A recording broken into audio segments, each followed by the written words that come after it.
Siddhartha de Hermann Hesse. Parte 30.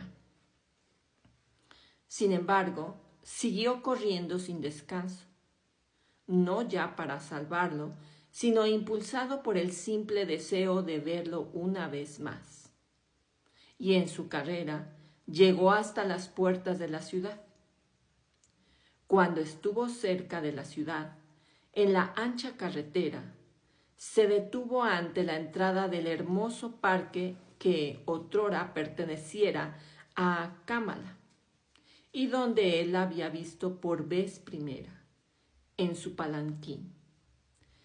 El pasado resurgió de pronto en su alma y volvió a verse a sí mismo joven, un sámana desnudo y con barba, los cabellos cubiertos de polvo. Largo rato permaneció Siddhartha allí, de pie frente a la puerta, contemplando el jardín y a los monjes de hábito amarillo que se paseaban bajo los hermosos árboles. Largo tiempo estuvo allí meditando, viendo imágenes pasadas, escuchando la historia de su vida. Allí permaneció de pie mirando a los monjes, aunque en realidad solo viera al joven Siddhartha y a la joven Kamala ir y venir bajo los altos árboles. Se vio claramente a sí mismo, o vio cómo Kamala lo acogía y le daba el primer beso. Se vio a sí mismo hablando con desprecio y altivez de su antigua condición de brahmano, orgulloso e impaciente por iniciar su existencia mundana. Vio también a Kamaswami, a sus criados, vio los festines con los jugadores de dados y los músicos. Vio en su jaula al pájaro cantor de Kamala. Volvió a revivir todo esto, a respirar el sansara. Volvió a sentir el hastío y el deseo de suprimirse, y una vez más disfrutó el Om sagrado. Tras haber permanecido largo rato ante la puerta del jardín, se dio cuenta de que el deseo que lo había impulsado hasta allí era insensato, de que no podía ayudar a su hijo ni debía apegarse a él. En lo más hondo del corazón sintió su amor por el fugitivo como una herida, pero sintió a la vez que aquella herida no le había sido dada para hurgar en ella, sino para florecer e irradiar luz. Que la herida aún no hubiera florecido ni irradiara luz a esas alturas de su vida era para Siddhartha motivo de tristeza. En lugar del deseo que lo había arrastrado ahí en pos de su hijo fugitivo, solo vio ahora el vacío. Se sentó agobiado de tristeza y sintió que algo se moría en su corazón, que el vacío lo invadía y ya no vio alegría ni objetivo alguno. Permaneció sentado, absorto a la espera. Una cosa había aprendido del río, una sola cosa: esperar, tener paciencia, escuchar.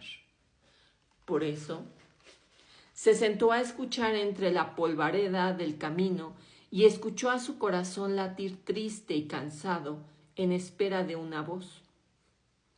Pasó varias horas acurrucado, escuchando, y no vio más imágenes. Se fue hundiendo en el vacío sin oponer ninguna resistencia ni ver salida alguna. Y cuando sintió que la herida le quemaba, pronunció mentalmente el Om y se llenó del Om. Los monjes del jardín lo vieron y al notar que ya llevaba ahí varias horas y que el polvo se iba acumulando sobre sus cabellos grises, uno de ellos se le aceleró y depositó 2 bananos a sus pies. El anciano no lo vio. De este letargo lo despertó una mano que vino a posarse en su hombro. Al punto reconoció el contacto tierno y delicado y volvió en sí. Se levantó y saludó a Vasudeva, que le había seguido los pasos. Y al mirar el rostro amable del barquero, sus ojos serenos, sus pequeñas arrugas que parecían llenas de sonrisas, Siddhartha también sonrió. Entonces vio los bananos a sus pies, los recogió, le dio uno al barquero y se comió el otro. Luego regresó al bosque con Vasudeva, en silencio camino a la barca. Ninguno de los dos habló sobre lo sucedido aquel día. Ninguno pronunció el nombre del niño, ni aludió a su ida, ni hizo mención alguna a la herida. Al llegar a la cabaña, Siddhartha se tendió sobre su lecho y al cabo de un momento, cuando Vasudeva se acercó para ofrecerle una escudilla con leche de coco, lo encontró dormido. Om. Mucho tiempo aún le ardió la herida. Más de una vez tuvo que transportar Siddhartha a la otra orilla a algún viajero que iba acompañado por un hijo o una hija. Y no podía verlos sin sentir envidia y pensar enseguida: hay tantos y tantos miles que poseen este bien supremo. ¿Por qué a mí me estará velado? Hasta los hombres malos, los ladrones y los asaltantes tienen hijos, que los aman y a quienes ellos aman. Solo yo no los tengo. Así de simple e irreflexivo se había vuelto su discurso mental. Sí, hasta tal punto se asemejaba ahora a los hombres niños. Pues ahora veía a los hombres con otros ojos, quizá con menos altivez e inteligencia que antes, pero en cambio con más calor, curiosidad e interés.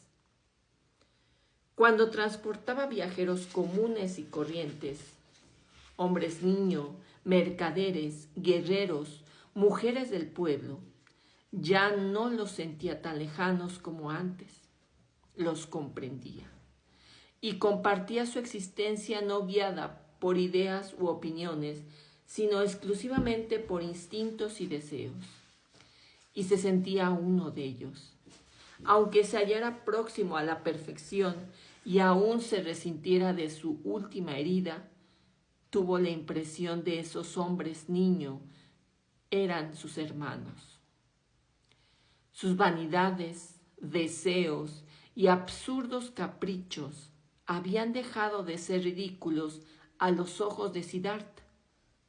Sí, le parecían incomprensibles y dignos de estimación e incluso de respeto.